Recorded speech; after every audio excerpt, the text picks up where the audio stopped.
they need or what the team needs. And it's usually them eh. It's one or the other na linalagay sa dulo ng draft. So that being said, I think malino naman kay Zico, kay Coach Zico, kay Coach Doggy ng Nxpe EVOS kung anong kailangan nilang gawin dito. So for Blacklist International, I think by choosing what tank to give Cadenza, mas gumaganda yung chances nila. Sobrang clutch ng Jawhead ban yung second phase ng Game 4. Yeah. They understand, of course, going up against another team that plays somewhat similar to Nxpe, yung RSG. Blacklist International actually did a lot para mahinto in the draft and in-game yung flow ni Light. So it seems like Blacklist, yun yung parang framework nila dito para sa laban na to ngayon na ganun din yung approach. Yes, of course, ang dami pa rin mga miyembro ng Nxpe na kailangan mo talaga mag-ingat na kalaban. Pero for Light with, not Light, but Cadenza, with what he brings to the table and how important he is para sa rotations at flow ng next play EVOS, yeah, Blacklist is susubukan namin lahat para ma-shut down siya. Actually, really like the fact that Blacklist went for the Sicilian ban there at the end.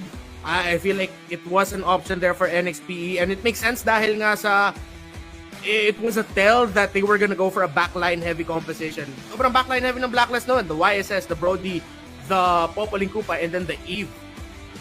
The fact that, yes, na-nerf yung damage ng Popol and Kupa, but Kupa, the little dog, gets 100% of the basic attack speed ng ni Popol. That's why the encourage, along with the two marksmen, worked so well para sa Blacklist. Tignan natin kung ano nga ba mga judgments na mangyayari dito. Let's go into the draft. These are your smart picks and bans. It's Blacklist on the blue again, just like game number 4. So ito na. Kung gustong makakuha ulit ng point ng Nxpe EVOS, they are going on the right track. They are on the red. Nxpe EVOS, they are gonna answer back after Blacklist takes down the 1-1 na, again, isang bonus special. Let's see how the bans are gonna go this time around. Nung game number 3, the bans for Blacklist on the blue side, 1-1, Glue and Ruby. Para sa Nxpe naman, tinanggal nila yung Estes, Matilda, and Esmeralda. Pero ngayon, tinanggal nila ang Aldous. So, it seems like Esmeralda baka may yung maging next ban dito ng next play EVOS. Again, Dominic with those Esme games have been great. So let's see if that will be the next ban for Nxpe. I feel like para sa dalawang teams na to, hindi nila kailangan masyado i-adjust yung bans nila. I'm actually okay if Blacklist decide to ban out the Ruby again. And they do. Yep, ban out the Ruby. Na pag nabigyan mo yung Ruby, it's all the more disruptive. Yun, disruption kasi ang handog ng isang Ruby. Yeah. And the teams that have beaten Blacklist in the past, especially here, have been on the backs of really great Rubies as well. And I think para sa lahat ng mga teams, Ruby is just so disruptive. Just overall as a pick, na kung merong isang team na kung ganun talaga yung playstyle nila, that's something that they love to do, dapat tanggalin talaga yung Ruby pick na yan. So yeah, for Nxpe, just either the Matilda or the Esmeralda yung baban nila dito unless they will surprise with their last ban. It's the Eve. So ang nagbago to for Nxpe EVOS, it used to be the Esmeralda and the Matilda. So yun, slowly nag-adjust na sila. They learned from, well, again, every time you give Haji the Eve, things happen. Good things happen for Blacklist. Pero ngayon, round 2, how about it? Gustong i-correct ng Blacklist yung win rate ng isang Valentina. It's open again. Blacklist, first pick. Yeah. You got appreciation for the bravery of Next Play EVOS. Of course, sila nga ang nagbigay ng unang talo ni Valentina sa SIBOL 2022 National Team Selection. So, papag-isipan nila ulit. Might be another Kufra pickup for Nxpe or try to take away something that works well for Blacklist International. Might pick up the Edith for themselves for one of the first 2 picks or secure either the Clint or the Brody. Tas kung gusto nila, baka inisip nila mag-Matilda. But Esmeralda is also open as well. So Esmeralda might be an option here para sa first 2 picks nila. Oh, okay. Brody and Matilda is the pick. for Blacklist International. Sinigure na nila ang gold laner nila at saka yung roamer. Well, we don't know. This could still be KH. Oh, yeah. Diba? Yung specialty nila eh. Yung donut sundo special. Kailangan nilang sunduin yung kanilang golden boy. Ika nga. And it's worked out for them so far. They made it to the grand finals off the back of this dynamic. Yeah. So, hard tank para sa Nxpe. Probably what they're looking at. I wonder if magjo-jawhead sila for the third pick. Still a possibility. But the fact na Esmeralda is picked up by Blacklist International, Bakuran. jawhead might be tough. Oo, hirap. Yeah. Siguro play it safe na lang, no? Kufra na lang ulit para kay Cadenza. That's an option. But we'll see. Cho is still open. Yeah, that's very dangerous. Oo. Cho is open, pero with this kasi parang medyo inaintindihan mo baka hindi na mag-Cho yung Blacklist. Kasi nga meron ng Valentina si Haji, but they can switch it up. Again, that's what makes this dynamic between the MVP machine and the Queen so lethal. Yeah. And now, hintay na lang natin. Kung hindi pa sila pipili dito ng roam pick, kukunin nila ang Sicilian. So, it will be a Matilda roamer para kay Cadenza. First record niya gamit ang Matilda dito sa SIBOL 2022. And now, meron din silang Sicilian. So, yung range na hinahanap ng Nxpe Evos nung huling laban, they will get it. One of the best picks statistically para kay Hayes right now in this tournament. So, dahil maganda yung reach nila, they want to reduce the range that Nxpe Evos has. Pero yung last band dito ng Nxpe might be it can be a fighter kasi tinanggal na nila siguro Edith. They'll look into it. But then with the rate right now, Haji yung huling naglaro ng Valentina, still could be a chance though that they will switch things up. Bukas pa yung mga roamers eh. So this could be Venus's first game para sa Eve, tas yung isang tank roamer mapupunta sa kamay ni Haji. So it's a smart ban para sa Nxpe Evos, taking away the Lolita just in case na okay, baka kay Haji nga mapupunta yung Valentina. Let's try to take away my Venus hero, but then at the same time, range and poke damage, projectiles para kay Nxpe, it was a safe ban to take away the Lolita. Yep, it's at the point of the draft wherein ko-cornerin mo lang yung kalaban or at least control the factors that you can. And both teams, both drafters, both coaches understand this so well. Kudos to Coach Zico and to Coach Bonchan, and of course their backups. You know, Coach Doggy, Coach Master the Basics, and si Dexstar. You know, you can never count out the support that a team has. It's not just the athletes on the field that's doing work here. Last ban by Blacklist, going to be that Lancelot. So, is this them telegraphing Renmar nila, make my day. Sige, maghaya ka ulit. Uy, pero hindi. Sa Pakiro! Well, baka XP lane Pakito yan. Again, they could swap things out. But having the Matilda and the Paquito together, I like it. Roaming around along with the Sicilian. Masakit na duo yan. And it does add to the mobility that the Paquito can give in for quick rotations. But let's see. It is a fourth pick, flex pick for Nxpe. Roamers is what they need. Edith or Cho kung si Haji yung maglalaro. But then if they wanna avoid the damage, the range that they can dish out Blacklist, Rafaela would make sense. Get that heal, help the Clint, extra mobility, and heal as well para sa Valentina, which would be big. Plus, good pair for the Barat. Yep, so meron na silang pantigil dun sa Paquito and the eventual engages by the Matilda. That is, more likely looking ng Cadenza. Baka nga, ito na ang maiden voyage ng Cadenza Airlines. Last pick for the side of Nxpe Evos, we still need a hero for either Ureshi or H2O. And confirm, John Paul Salonga. How about one more time? Tala natin yung carry. Closing up the draft. Yeah, they had to pick up the carry dahil balance nga yung core dito ng Blacklist International, and it's really just to answer the Barats, and the flexibility and the tankiness that he got. Well, also the Esmeralda.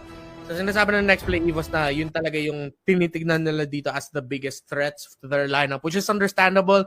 Ang squishy ng lineup ng next play Evos, and you have two very high sustained frontliners, yung isa pang a jungler.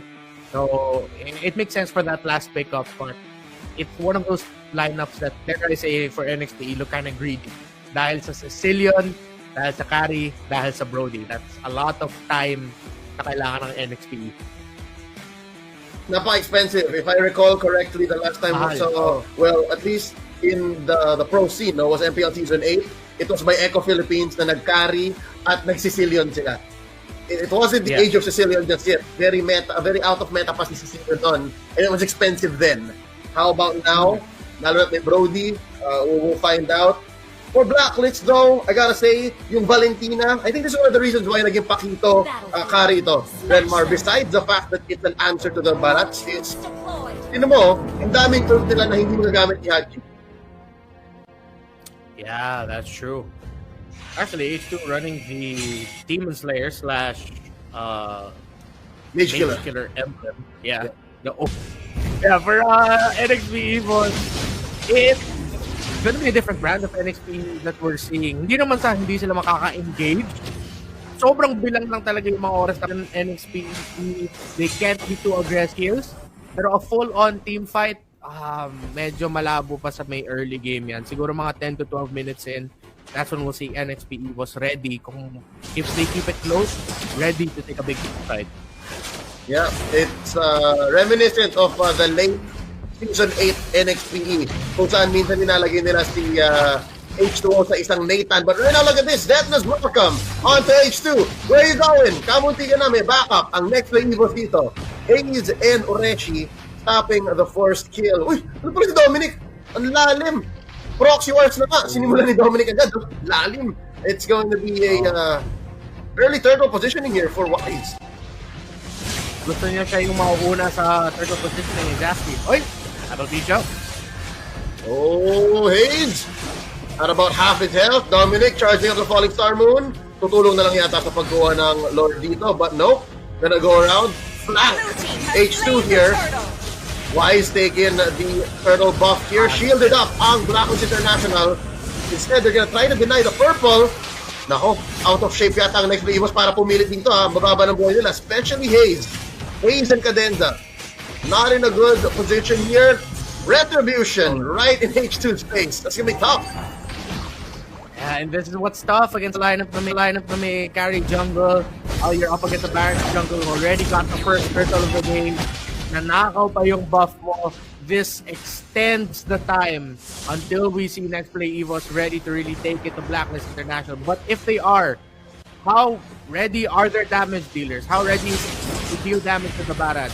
Gano'n ka ready si Nomad on the Brody to deal damage? Next, NXT Evos here, yes, sinusubukan nila protektahan si H2, pero just as equally, kailangan din nila tulungan si Donut kasi siya yung isa magiging late game security talaga dito, or even mid game if they can really help him farm up very quickly. Yeah, and so far, it's not impossible, but it's very difficult. Blacklist International ahead by about 800 to 1,000 gold at any given time in this 3-minute, 30 seconds game. Bottom lane, napapadalas ang bisita ni ni H2 dito. And I think it's because they're trying to go for the turtle still. Alam nila pag na-turtle sila dito, ang ganda. Parang yung rampa lang sila nung game number 3. And right now, parang nag-iba yata ang ihip ng hangin. Hindi na gano'ng kahirap ang buhay ni Owl. Oh, the claws though. Ang ganda talaga. Na-imagine ko na yung late game na next to Evos. Kung kunyari, makarting tayo doon, ang ganda no Sanguine Claws for this very melee, very back line heavy lineup ng Blacklist. Exactly. And that's why kailangan lang talaga kumapit dito ng NXP Evos. Not let Blacklist International to completely run away with it, but Blacklist International, ginagawa nila yung mga tamang moves.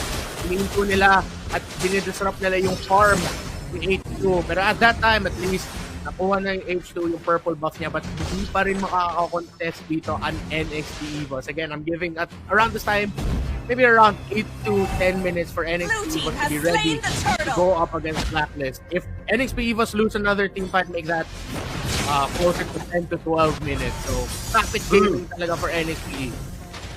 So, every team fight na matalo nila, or every death, or every stumble, it adds a minute or two to their eventual game, mid-game or late-game spike. So, kailangan consider yan. Ang lalim ng cut ni Oreshi. Ang dami niya nagagawa dito dahil ito lang ang kaya niyang gawin because he's not gonna see Dominic. They're trying to do the same thing, both of them.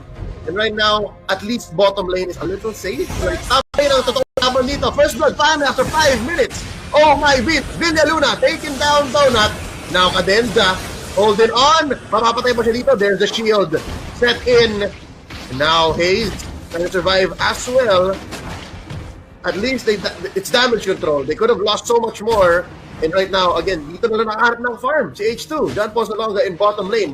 Yun nakawa niya at least sa bottom lane, sa bottom camp, bottom jungle. See Wise. But the damage is done. Look at top lane. Wow, 2K ahead na ang Blacklist International. Red team turret has been destroyed. Sobrang baba pa ng damage ng Nxpe was Blacklist. They're just naturally scaling so fast. Sa lineup nila, nakalabas na si Owl sa lane. Level 8 compared to the level 7 of the Brody, but mas na-maximize ni Donut, ni Owl rather, yung mga gold pwede niya kunin in lane. And Nxpe, this is what they're getting. Expected naman to sa lineup nila, and with what Blacklist International acknowledged. Kaya ang bilis ng tempo ng Blacklist sa pag-back ng mga tore. At another tower for Owl. More gold for the Flint. Yep, and right now, Dominic matatamaan ng Circling Eagle and a knock-up by Ureshi. Pero hindi nila matapos dito. Dominic still alive. There's a turtle. Last turtle, potentially, of this game. And Owl is just pushing. Binamataan siya dito. Binabantayan ni Oh My Venus. And so far, objectives have been easy for Blacklist International in this 6 minute 50 seconds game. Oreshi 1v1 with Esmeralda. Sumasayo na, sumusuntok naman yung kalaban niya. H2 gonna come in, take this crab coin, and this is as free as it gets for H2. Ito na yung pinakamadaling mga parts ng buhay ni H2 sa early game.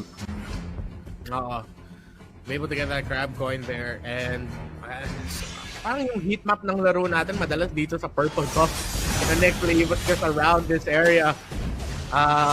But Nxpe, see there, they have to roam around together. Pinoprotektahan nila ni Donut. Kailangan din nila protektahan unti-unti si H2. So, yun yung sinusubukan i-juggle ng Nxpe boss kung sino yung marksman na tutulungan nila o mas titikitan nila para makukuha ng resources muna.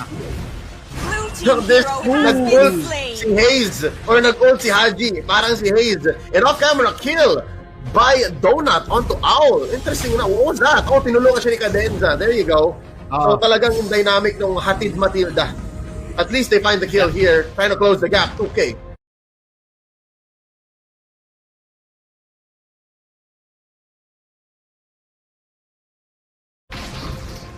Dalawang ultimates na expend ni Cadenza and Donut para ma-take down si Owl, pero they needed that win for Donut at wala nila konti ihinto yung momentum ni Owl, which was getting out of hand. So for Nxpe, nakabuo na sila ng dalawang dominant guys, if not mistaken.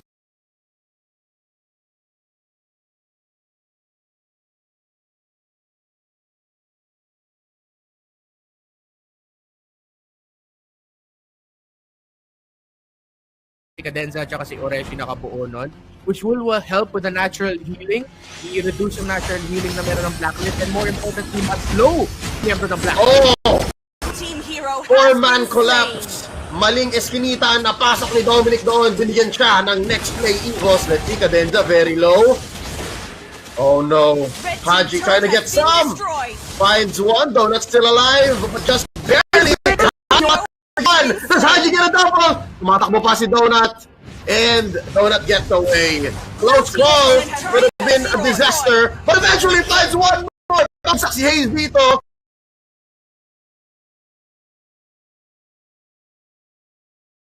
The machine is on a roll. Let's play Evols little by little. Nakakahanap na sila ng momentum. Not so much, but just enough to manage the minion waves, keep it all right, keep it close. Pero Haji with that flick, giving the flicker big. Team fight breaking down in mid. That's Donut laying down the law. Stacks on stacks. Quick lord take. 9 minutes, 15 seconds in. Again, when it comes to objectives, kailangan paghirapan ng next Evos yun. So ang mapa ay kay Blacklist pa rin. Pag may sinabi silang kailangan namin to, they easily get it. I'm wondering what the item game looks like on Wise right now, given that they're ahead by 3K here. Saan kaya napupunta yung gold?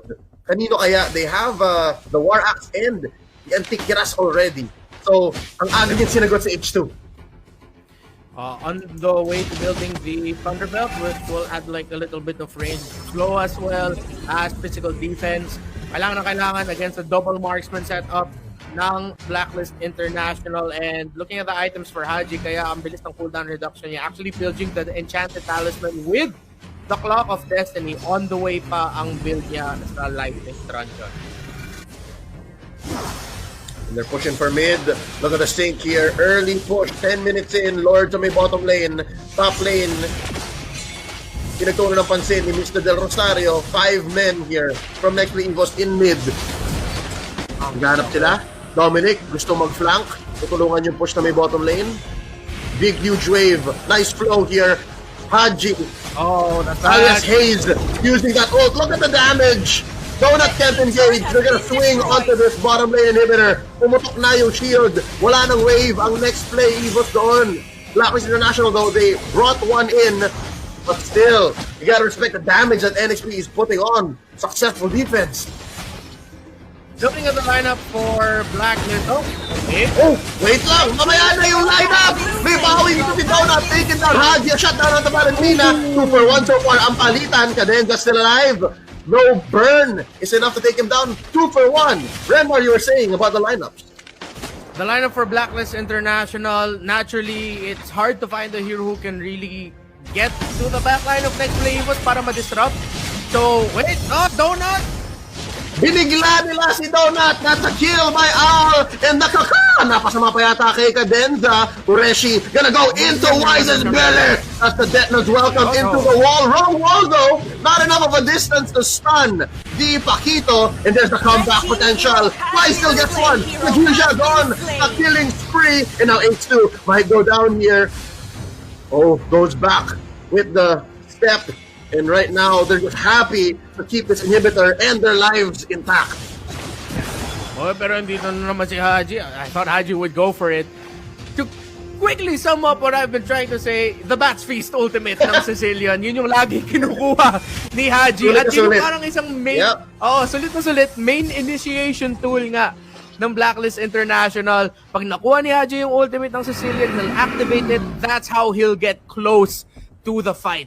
And that's why nakakaabot sila sa backline nila, that range and the reach of having the Bats Feast on your Valentina na kinukuha niya from the Sicilian ng Nxpe Evos.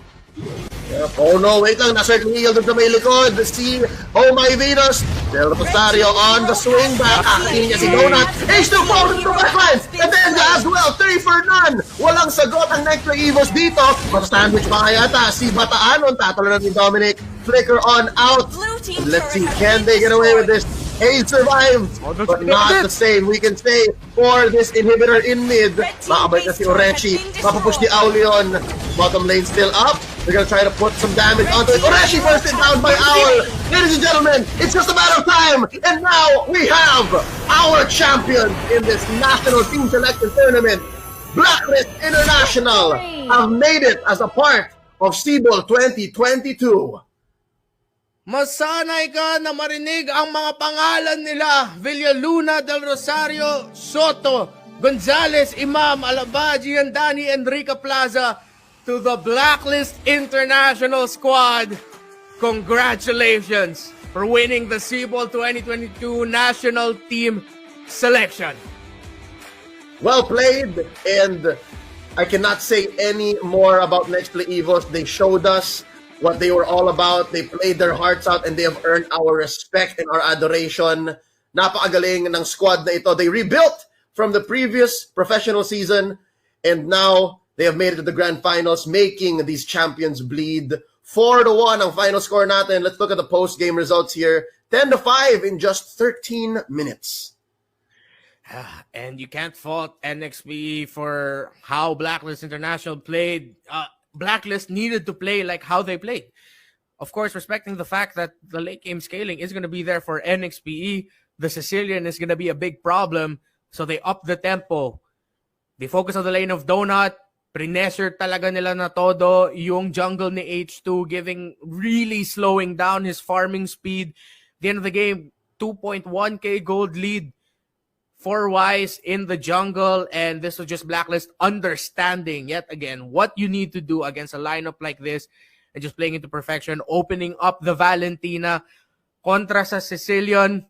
The fact that Valentina has the Bats Feast na pwede niya inakaw si Sicilian was such a big problem as well for Nxpe. Yung mga sitwasyon na parang nakakahanap na ng momentum unti-unti yung Nxpe, but then suddenly Haji, who by the way in that last team fight, sobrang crucial, makita natin dun sa highlights natin gaano kaganda yung positioning niya and his play in that game with the Valentina. Let's check out the smart plays, exactly how Haji and the rest of Blacklist International tried to fix the win rate on a Valentina na na-open up and this time gumana. I was gonna say kanina habang binibreakdown natin yung Bats Feast na pagnakaw ni Haji, in the face of maybe 3 ults that you don't want, 1 that's okay, circling Eagle, yung Bats Feast talaga. Makuha niya lang yon. Alam na next play was na not a good engagement for us, especially now na natapos yung laro in just about the mid-game or early-late game. Yeah, this is supposed to be a lineup na dahil if you think about it, they don't have that long-range artillery katulad ng isang Farsa na pwede pahirapan o burst down yung mga marksman na next play Evos. That's why Valentina was so crucial here that Bats Feast, we just mentioned it, kept that distance. It stopped next play Evos from doing a lot of things and it gave them a hard time in getting control of their own jungle, and it was just again, nakita natin kung bakit sobrang halaga ni Valentina ngayon sa pro scene at ilang beses na ban out dito sa SIBOL.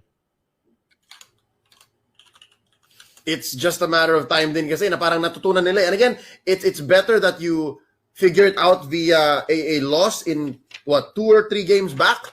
Tapos eventually, kahit na ginawa ng next player Evos ng paraan, I saw this, it was mentioned earlier, na ready nga ang next play Evos sa isang Valentina, but not like this, not when it takes the ult of one Haze. This is 8 minutes 45 seconds in. Makakaisa pang Lord. Sorry, hindi pa pala nakaka-Lord dito ang Blacklist, and already you can see how the map is already blue. So, already medyo double jeopardy para sa isang carry. Kanina medyo masakit nga, oo, pero when the map is so small, early game, hirap ka na magharap ng farm.